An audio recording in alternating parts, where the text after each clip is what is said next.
environmental services, to me, is basically sanitizing and disinfecting everything. We're looking for debris on the floor, spills. We do a lot. It's a lot of walking, a lot of running. On my typical work night, I feel as if it's a more higher pace. Say, for instance, if they had a cold blue, and that's when I feel as if that's the most hectic for the nurses when they have colds, especially in the units. That's when we step in and be behind them, not as close to being their way. And like if they drop something on the floor, we pick it up so they don't fall. My job changed in many ways since the pandemic. I feel because we have to be more cautious about what we do and how we do it. It's just eye-opening that you can be here one day and gone the next, or how serious the virus is.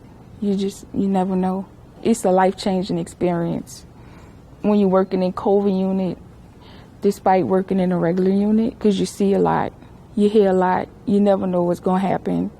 A patient can be fine 1 minute, breathing on room air, stats are good, everything is fine. In the next 5 minutes, the patient can be low oxygen, can't breathe, or coded in the room.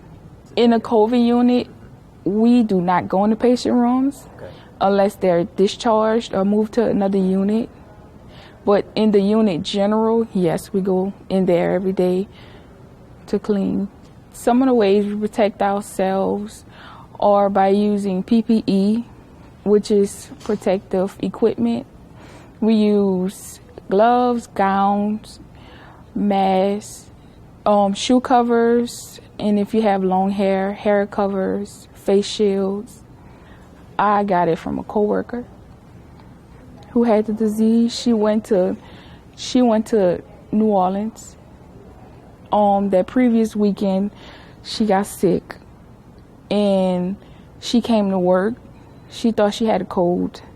It wasn't a cold. She went to the hospital. They told her she had pneumonia, sent her home. Then a couple of days after her, I got sick. And I quarantined for 14 more days. And then I had a follow-up appointment with my physician. And after I was cleared of COVID, I came back to work. I had symptoms of COVID for 3.5 weeks. My experience wasn't as bad as I see on a day-to-day basis. I had a fever every day that was 102.9. I personally thought it was a sinus infection. And it never went away, and the symptoms got worse. And I had chills, I had fever, vomiting, chest pains, I had sore throat, loss of taste, smell, no appetite, lost weight.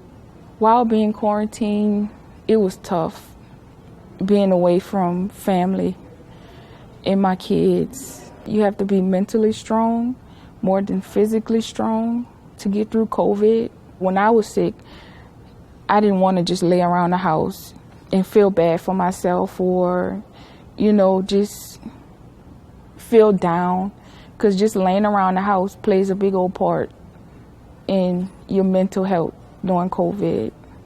Since I've been back to work, me personally, I've been fine, but me looking at other people go through COVID like I did and see their symptoms are worse, or seeing somebody die from COVID, it just shows me how blessed I am. COVID is serious and it's real. It's not a joke. I know my role in the hospital is a big role because we sanitize and disinfect things. So if I could sanitize and disinfect things to keep others from catching COVID or going through COVID like I did, then I feel like that's big. That's a lot. If you can prevent somebody from getting COVID by wearing a mask, wear your mask. If you can prevent from spreading it or getting it yourself, wash your hands. Sanitize your hands if you touch anything. Social distance. I feel as if you shouldn't go out like to parties or clubs or anything at this moment, because COVID is very serious. It's real. I would like to thank all the nurses that have been working COVID since March, because the nurses that have been working COVID since March is back in COVID in July, and just having the mental strength to come back and work COVID. And I would like to thank my department, EVS, for giving me the opportunity to work COVID and play my part in COVID and be a hero with everybody else.